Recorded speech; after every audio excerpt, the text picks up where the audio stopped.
علمت بأبي المتوفي في المنزل مريض وكان يسعل بشدة، فقلت له: تشهد يا أبي فإنك ستموت.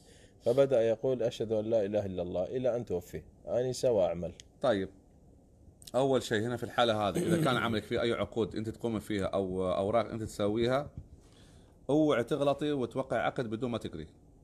هنا هاي جميل. قد يدل الشهاده. حلو. رقم اثنين، الكحه للانسان هي نجاه، الا اذا كانت كثيره، فربما هي بالنسبه لك تفريغ ما في نفسك. يعني مش غلط كل فتره تشوفي لك حد، صديقه مثل ما انا صديقي مصعب، صديقه عندك تثق فيها، او حد من اهلك تثق فيه، وتنفس شوي من هالبلاوي وهالضغوطات وهالزعل اللي في قلبك على العمل والناس، لانه ربما يضرك.